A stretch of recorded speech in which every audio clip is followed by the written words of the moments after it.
is Robert Mowry. I teach the Blockchain Technology Management Certificate program here on campus. Go FinTech. I'm an MLS student like most of you, and during the day I do have a technology venture fund. Most of the questions that I get from the people that comprise the investors, being athletes and actors, is what's new in the space of sports law? What's happening on campus that is investable or that is fast moving? And I tell them, well, that would be NIL. I am not an expert, but I know people that are. And I decided to invite them here today.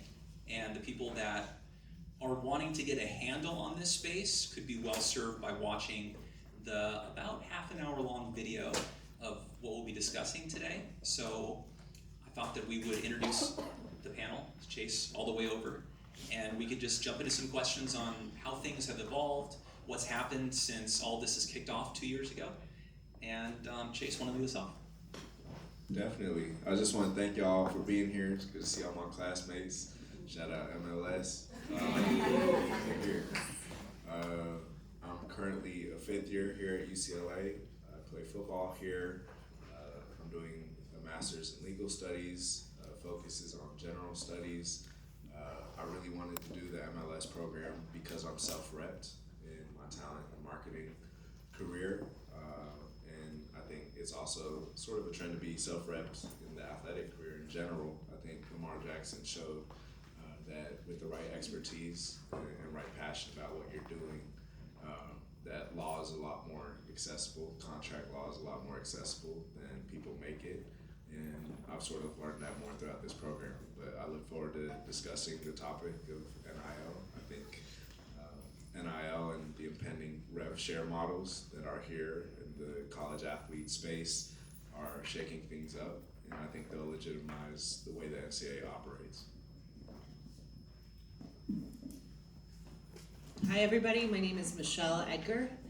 I was in the first program here at MLS, so it's so good to be back. I did my capstone on name, image, likeness. Actually, I chased down Chase when he was one of the first athletes here at UCLA, brokering a lot of deals. One of the first deals, I think it was P&G or something, right? Was it P&G?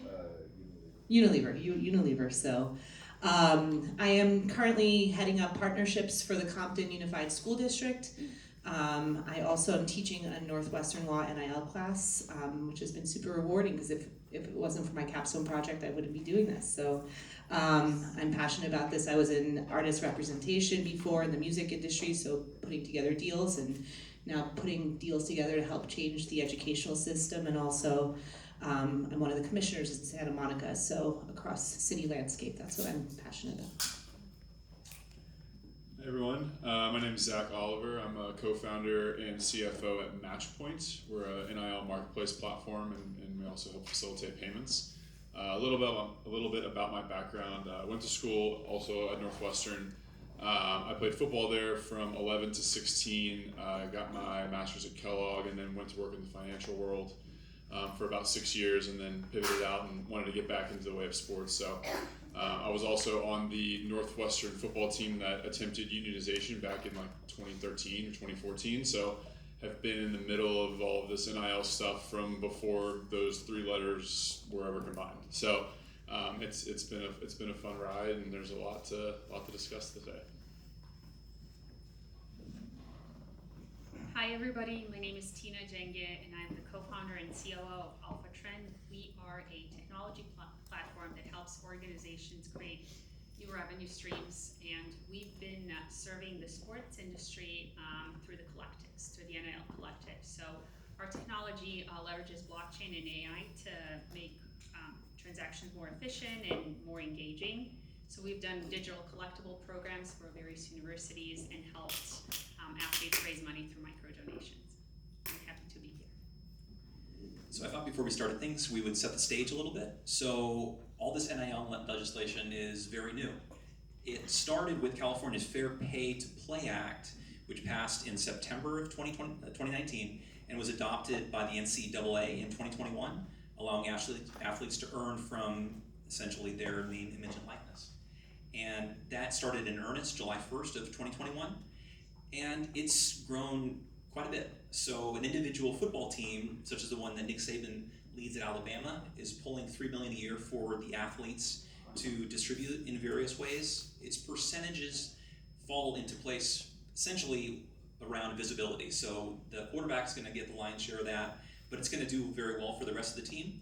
And Open Doors, which Chase was named the Male Athlete of the Year for in the inaugural year, says that $917 million will be going into NIL in some form, whether to the teams, to the university, from the collectives, from the corporations, and it's continuing to grow at more than 20%. So this is a very rapidly evolving space.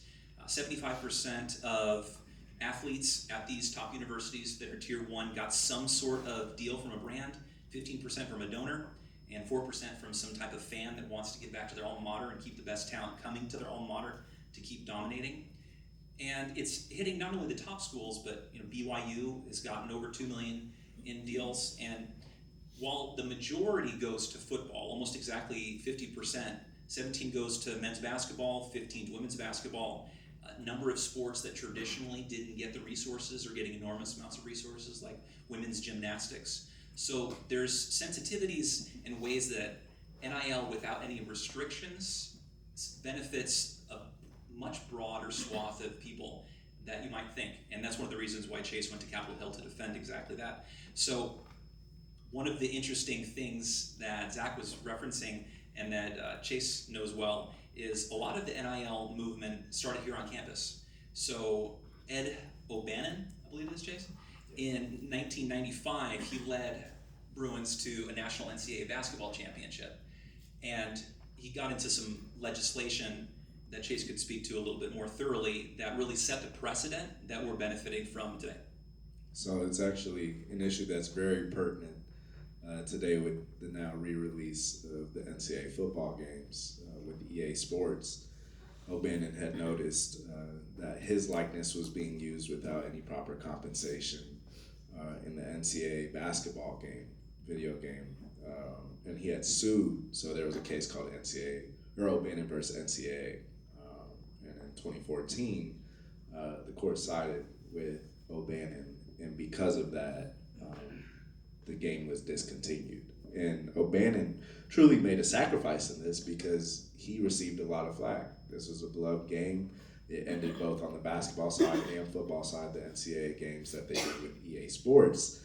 But what really happened, this set a precedent and a trend in the legal system of courts siding once again on the athlete side. I think anytime I try to refer to college athletes, I use the term college athlete instead of student athlete, because student athlete is a legal term that was created by the NCAA to get out of paying workman's comp in a wrongful death suit around 60 years ago, where a college football player died during a game and his widow had sued for workers' comp. So I think it's important to see how the legal system has played a large role in sort of taking away the rights of college athletes, making NIL sort of something novel when it's been available to every other student over the past 60 or 70 years, and why the legal system has been so integral in sort of reversing that damage over the past decade. I'd be curious to know from Michelle on down to the right, what drew you to NIL and what continues to get you to be excited about being in the space? Well, I think I was in law school, right? I was looking for something that was the most disruptive and changing literally while I was in law school. And I said, okay, this seems like a big ever-changing mess. I said, I'm gonna dive in here.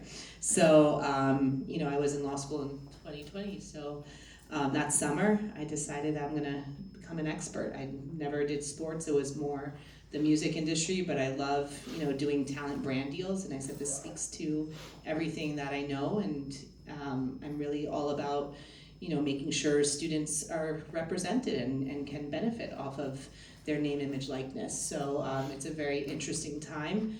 There's two things going on. There's, students as employees, and then there's a huge case that's going to be decided that Jeffrey Kessler, if you don't know who he is, he's the godfather, and I was fortunate enough to interview him for my capstone, and he's the reason NIL really changed. And he's going to be leading the House case early next year, and that's going to be an entire leading up to media rights and antitrust. So that's going to really change the game even more so. So it's been, exciting, and every day is a new sort of, evolution. Right now there's a big topic about all the IBs and what's happening with how that's going to change the landscape. So I think it's really fun because it speaks to a lot of different areas. You just have to find your lane or how you want to get involved, and it's fun to track the changes so quickly. So, like I mentioned earlier, when I was at Northwestern in the middle of this NCAA EA Games issue, like I actually got a payout on that game like the day that it discontinued. So we were, seeing all these rules change, and one of actually a starting quarterback at the time, his name's King Coulter, started this initiative around like unionization and like what that would mean. So basically decided to request employment status from the university, was actually granted that status. The university then appealed the issue, and then they won. But all of these conversations around, and from our standpoint, it wasn't really about like getting paid to play. It actually kind of goes back to like the health standpoint around like what is provided to the student athletes while they're still at school, after they graduate. There's a lot of people who still have lifelong issues with concussions and knee and joint pain that is just hasn't been taken care of. So we thought that we would put our best foot forward and try to really advocate for not only ourselves but for the future of kind of the space. Fast forward, graduated, worked in finance, and never really thought I was going to get back in the space, and then heard the rumors kind of coming back up that NIL was coming to fruition. Everything that we had kind of worked for and talked about back then, it was really happening. So I decided to kind of take some of the expertise I had in the financial world, and I was a trader, so kind of thinking about transactions like a clearinghouse model, and being able to leverage that into like a marketplace to protect the athletes, to make sure that they inevitably got paid from these brands who are ultimately going to need to make these transactions, and then protecting the brands to make sure that the athletes ultimately did fulfill their obligations from an NIL standpoint. So it's been a long journey, but a long one to go too. For us at AlphaTrend, NIL space has been really unique to be in. And this is across industries, I believe. So it's about taking back control.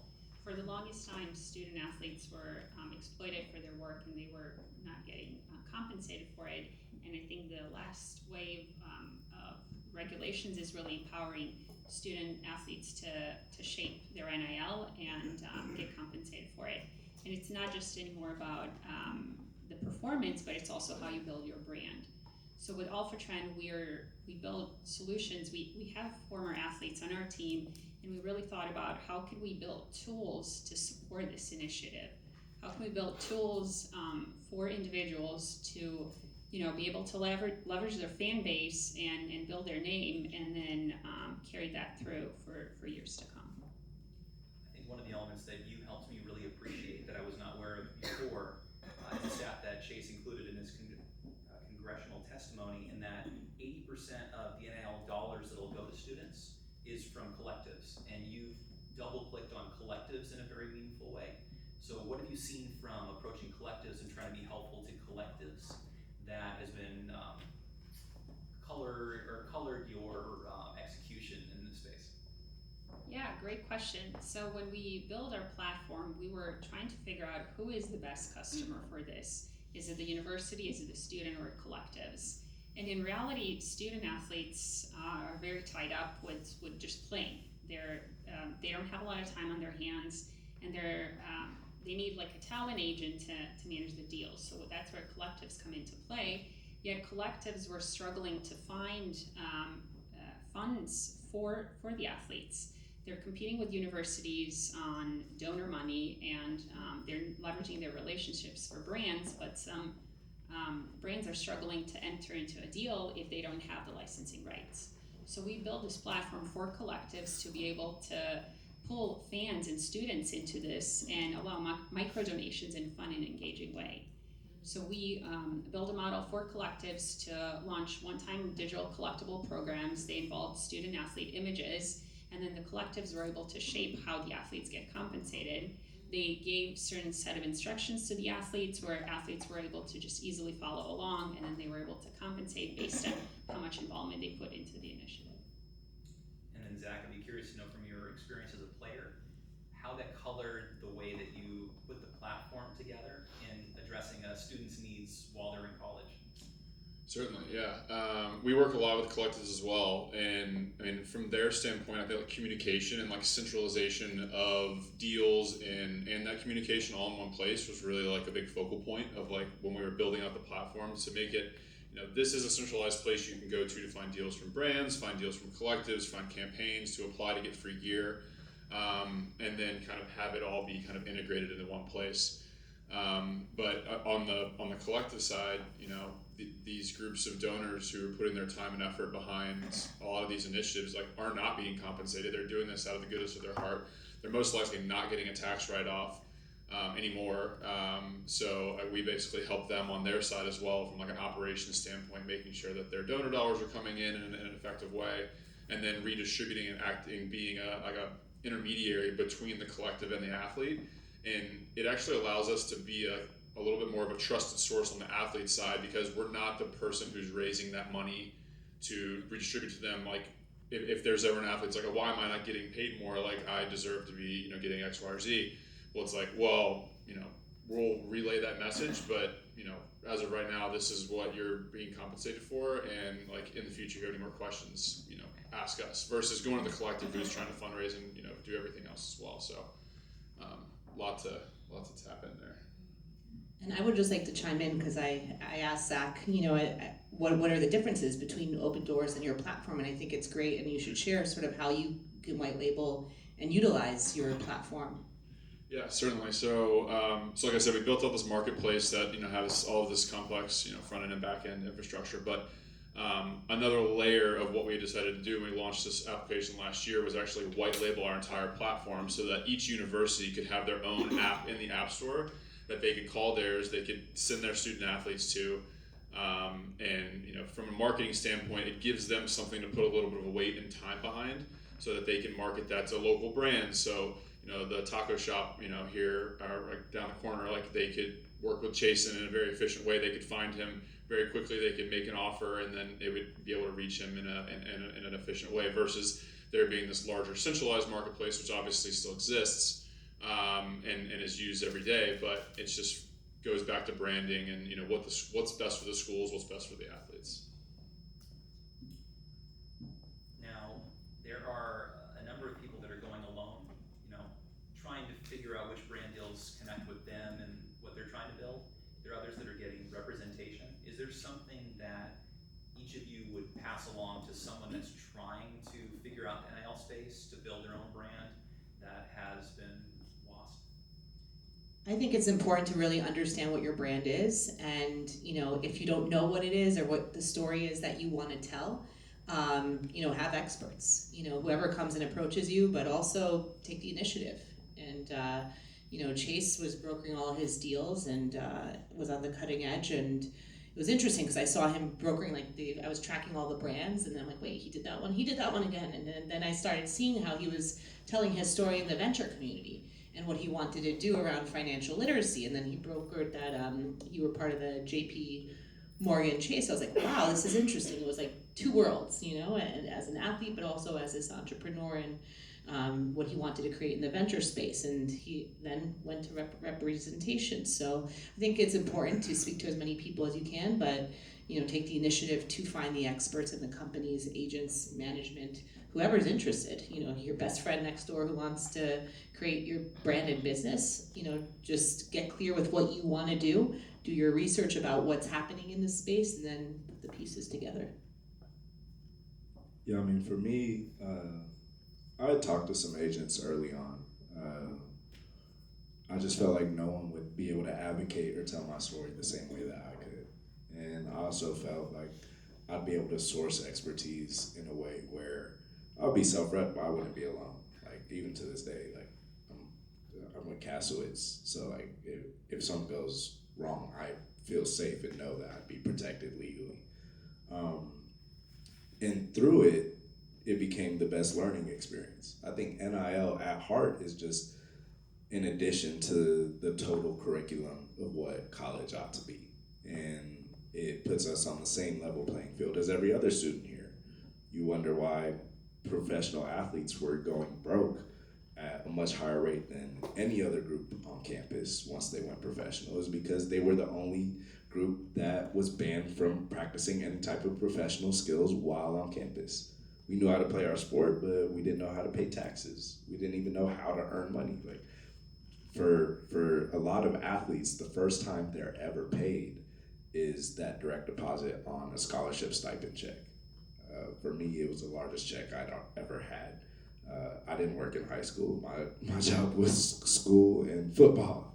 And when you have that mindset, it can get you places, but as soon as in the professional world that stops, if you're not able to create value outside of that for yourself, it has a lot of negative effects, obviously financially, but also on the emotional sense. If you derive all your value from something that's finite, that's why you see so many stories of college athletes having a really tough time after trying to transition into the professional world.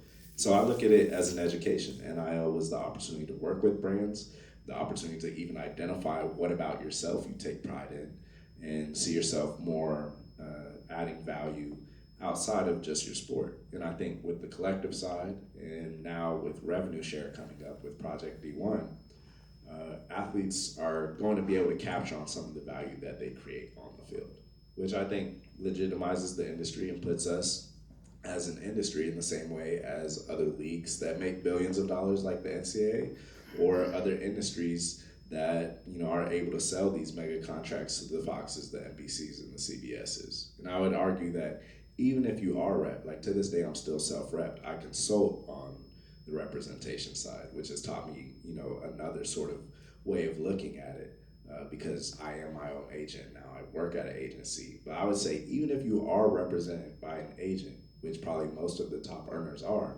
be involved in every single one of your deals, because you'll never have a chance like college to have that sort of educational bubble where you learn how to advocate for yourself and capture on the value that you create. I'd love to add to that, because if you think about it, they're the Division I schools, the star athletes, but there's so much opportunity out there. Libby Dunn, she's a great example, and now she's getting into telling her story and documentary and film and everything. But it's the creator influencer world. It's all about your following. So even if you're not in the most popular sport, of course, football, basketball, soccer now too.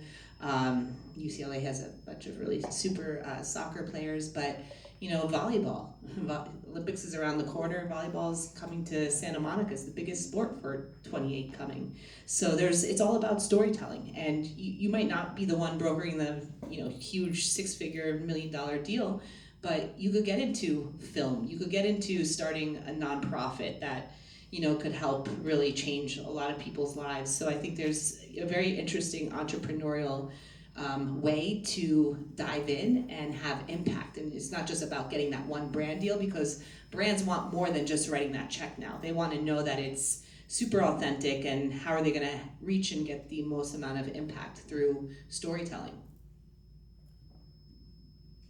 I'll echo that too, because I think what Chase did coming out of school, and before, I admired his path before we even really got the chance to meet, was taking deals that maybe didn't have this massive financial compensation, really as a way to build this portfolio of brand trust amongst these, small companies, which lead to medium-sized companies, which lead to Fortune 500 companies.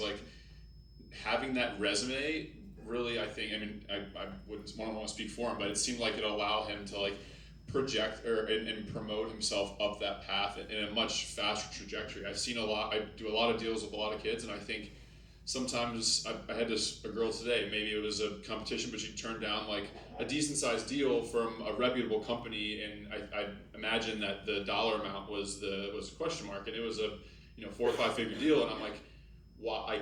I'm curious as to why. Maybe she's working with a competitor and it's in a contract, so I'm not going to speculate. But it's just as an example of this is an awesome opportunity for a lot of people, but I think thinking about it in a bigger picture than just the dollars in the door today. This could set you up for the rest of your life if you meet the right partner, and maybe that's your future employer. But I think sometimes it's easy to just to look at the right now and not necessarily think about the future and how this is going to impact me for the next, not just 4 but 40 years. Yeah, everybody brings up a great point here, and I especially resonate with what Michelle said about thinking about building a brand is almost like having an influencer voice. When student athletes are at the university, they're in an incredible spot where they have the university brand that they can build off of, and then they can build their own brand. And a lot of this is about building a community that resonates with the mission that you stand for while you're having a platform to do so. So unfortunately at this time, a lot of brands are looking at number of followings to see how they can monetize the deals they do with student athletes. So the sooner the student athletes can realize that, the more they can be empowered to think about how they build their brand meaningfully. And some of that is thinking about how you engage the community as well. One is what you stand behind, but also, are you giving back to the community? Are you engaging them in any way? So yeah, I just wanted to add that. I think the press has been overwhelmingly positive facing NIL. I wonder if we can think about any ways that it could become derailed. I know, Chase, you were very close to signing with Harvard, and I wonder if well-resourced colleges would just be able to buy the absolute best players. And so if there's any sort of sensitivities we could be thinking about. Yeah, I mean, I think the coaches such as Nick Saban who are coming out and saying that NIL is bad or NIL is a doom come from university. Like, I'm a player, but you're a player. You knew in recruitment that some schools were giving out money already, including Alabama. So the fact that certain schools like that are saying, the collective side is bad or things like that, I don't think it's really that these coaches are mad at NIL. They're just mad that it's not an advantage anymore. It becomes something that you have to compete with. And I think that's something that's within the American dream. You look at every single aspect of institutions, organizations, corporations competing for talent. The entities with the best resources that can pay the most, that can provide the best leapfrogs for that person's career, end up getting the most talented people.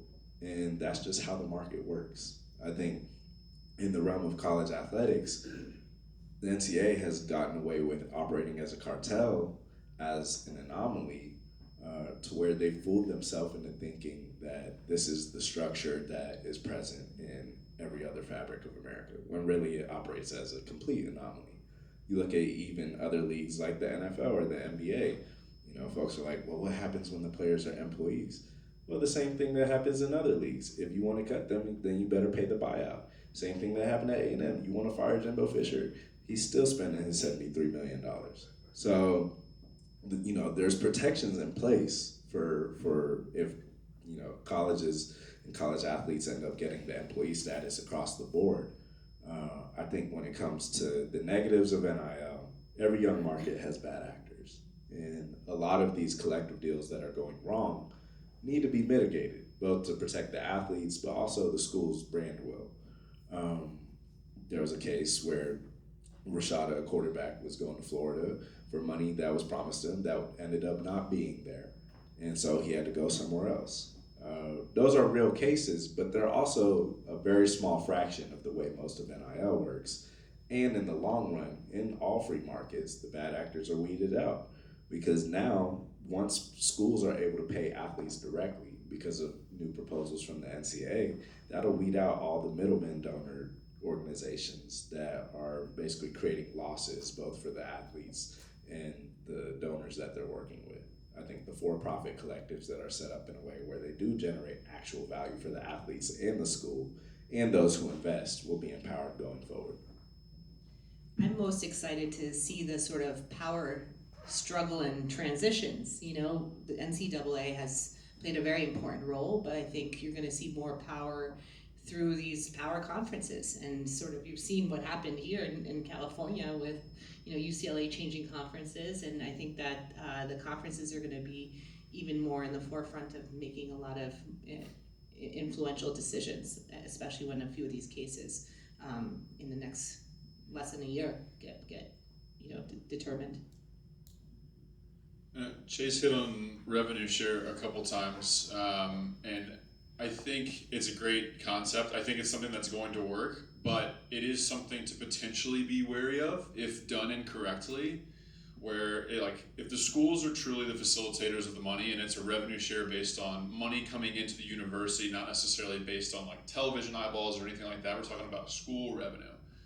If it's allocated based on the percentages of those revenue, you could in theory see some of the non-revenue sports go away, where the money that used to be created by football, basically, and football and basketball predominantly for most schools, propped up a lot of the rest of the the teams and the sports that are at university.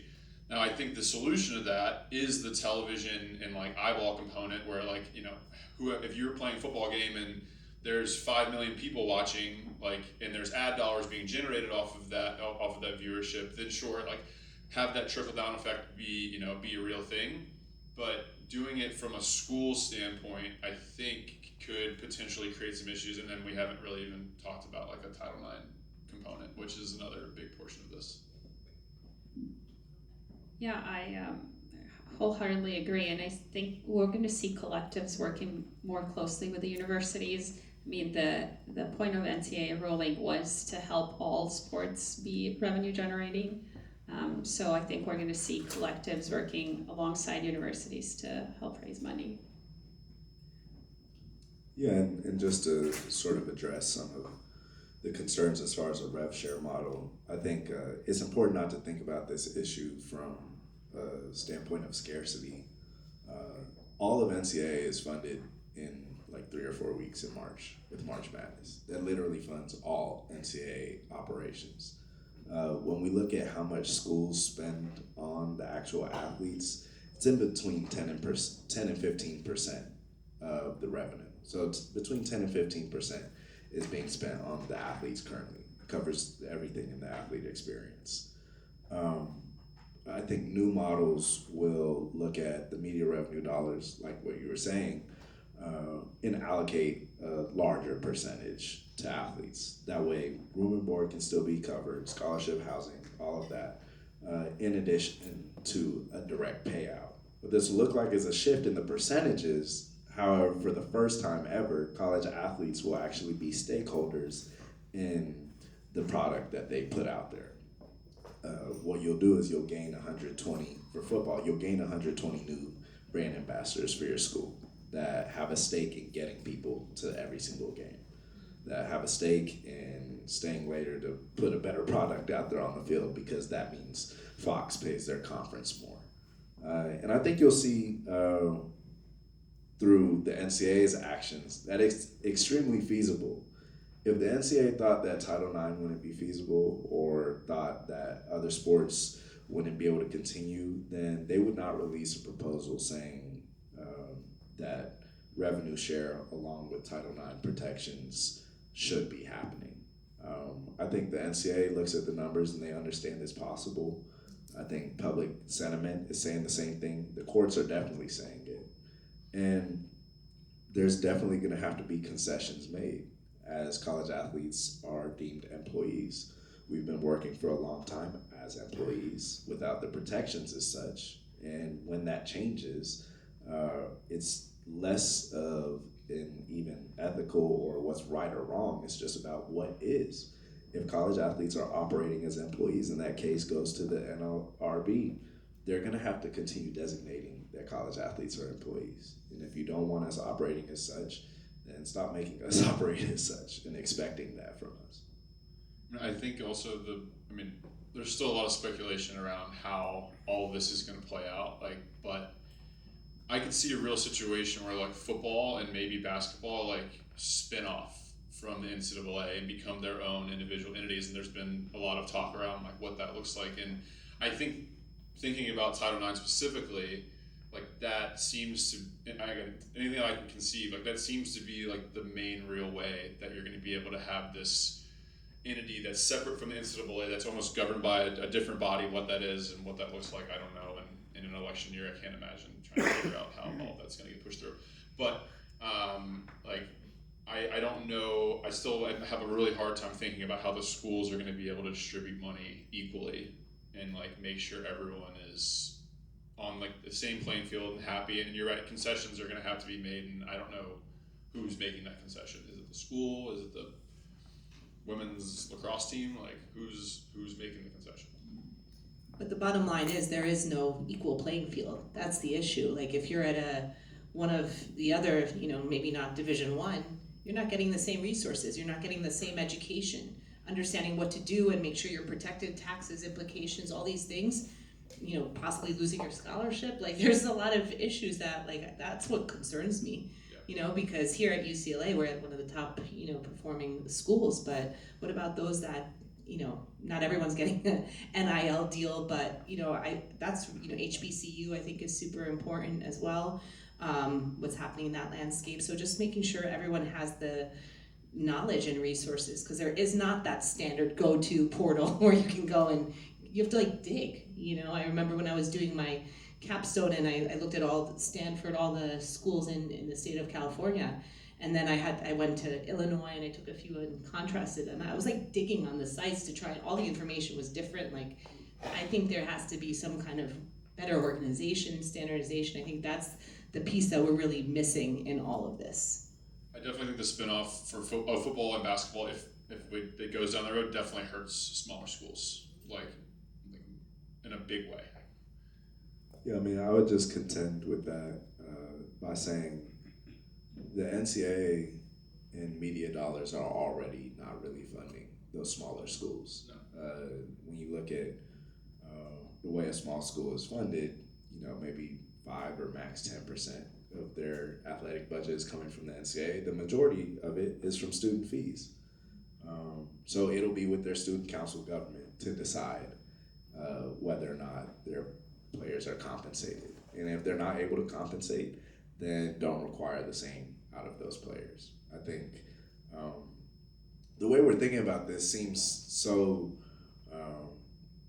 different than other landscapes, because college athletes have historically been expected to do an immense amount of work, spend an immense amount of time, sort of embody an immense amount of literal harm for no pay or for very little compensation or for a spot in the school. And as soon as you get out of that line of thinking, the way the NCAA currently operates almost is ridiculous. In the legal sense, is why every single case that is sued against the NCAA is currently being cited against them. So I think for smaller schools, it's important to understand that media revenue is already not carrying these schools. What happens at a UCLA, I think, won't have that much effect at a smaller school. And like you said, the disparities are already there. But those disparities are not there because larger schools are finally paying their players. Just because you can't solve everything doesn't mean that we shouldn't solve anything. That's a great, yeah. Oh, I just was going to add that universities have been historically set up to essentially be the roadblock in this, so it's going to take a lot to them to kind of have a switch in how they get to compensate the players. I know there's organizations like Altius and different collectives, third-party organizations helping address some of this. So universities will certainly need a lot of support in how they navigate it as the regulations change it. There's a lot of people on campus that want to practice sports law and be of service to your guys' platform or your talent, individually. So I'd be curious, any questions facing these panelists for people that are interested in getting involved in this field, or interested in how it's playing out here in LA? I'm not interested in getting involved. I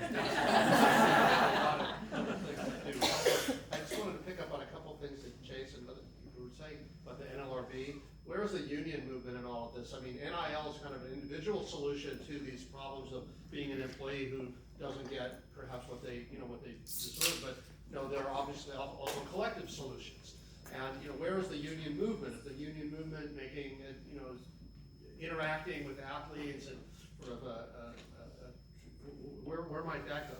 Well, right now, as far as NCAA teams, Dartmouth men's basketball is sort of alone on this. And this week, they're currently voting on that. My newsletter has done a series of polls in partnership with the Generation Lab, and we saw that the majority of college athletes would want to unionize. Personally, I think there's a lot of ways you could go about it, but unequivocally, as we achieve employee status, college athletes should have every right to decide whether or not we're a union. I think that'll be a whole other sort of development. I honestly think that a unified union between all of college athletics will happen after we start being compensated from the media revenue deals.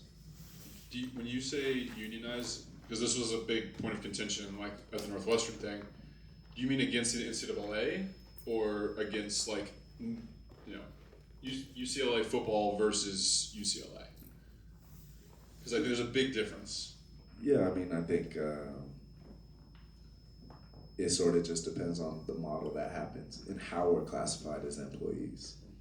If it's by team or by sport, that'll be how it happens.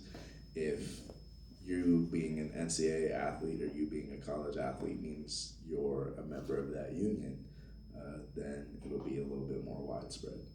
Yeah, that was a big point of contention for the Northwestern Union, because it started out as this collective bargaining situation where we could say NCAA, you're not giving us the rights to keep ourselves healthy for now and forever, and then the people who got involved basically morphed it into Northwestern football versus Northwestern, and then we all kind of looked at ourselves and this isn't who we're fighting.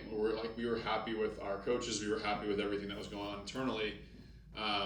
So it'll be interesting to see how that plays out. Also, based off pay model, I think a lot of the pay will be decided by conference. So I think a union model might work if it was all the Big Ten players to the Big Ten. Yeah, I can see that. For sure. I have a question to the gender equity Title IX piece. I'm not real familiar with the lingo. I don't know what a collective is. I'm meaning that you're going out and helping, and I believe everyone knows that college sports are basically football and basketball, and so I'm just wondering, are there collectives that help women or are really focused on some more gender equity, and how does that work? Anytime I talk to a donor or somebody who's looking to start a collective at UCLA, I tell them to start a collective at one of the women's sports, just because I feel like they'll get a lot better return on investment. If you spend $400,000 or $500,000 on UCLA football collective, you might support 2 players, or you might be able to recruit 1 player. $400,000 or $500,000 at some of these other sports could guarantee you the top recruiting class in the country every single year. So I look at it sort of from a return on investment way. And I think this is where revenue share sort of aids the universities. And I think the universities and conferences that are a little bit more progressive on this are going to end up winning more, because they understand as soon as you get all the football players on a salary, they're not as worried about the fundraising. They're not as worried about the donors. They're not as worried about getting their $10,000 or $20,000 from a collective if they're already getting earmarked media revenue dollars. So now that money can go to the Olympic sports. That way we don't get embarrassed in LA 28. And so from a return on investment perspective, I think the collectives going forward are gonna have to shift based off NCAA policy towards some of the Olympic sports. And I think what you'll see is more return on investment from those investments. A lot of the collectives we work with are currently paying, a lot of the female student athletes as well. And we work with LSU, so we work with Livy Dunn, and she's taken it a step further to she has enough brand deals without collective money, so she's foregone any sort of collective deals and actually formed her own collective as a student athlete to raise money for her teammates in other female sports. So there's a lot of interesting creative ways that people are involved in this. Another way is, you know, with the way that the collective raises money oftentimes is like from a website and a portal. So they have like drop downs to say like, what sport are you trying to support? Are you trying to support, you know, women's basketball and volleyball or football or baseball? You can make that, you know, distinction, and then the funds are then allocated, you know, proportionally. So it's definitely happening. I totally agree. There's not enough money in that space yet, but people like Caitlin Clark and Libby and people doing all these amazing things like and Angel Reese and all of them, like it's fantastic, and I'd love to see it because it's making all of those sports much more visible and, you know, showing them as what they are, which is entertainment. Yeah, just to add on that, and for those who don't know what collectives are, they're third-party organizations set up specifically to fund the players. They can be for-profit or non-profit, and they can also include all of the players across all sports or focus on specific sports.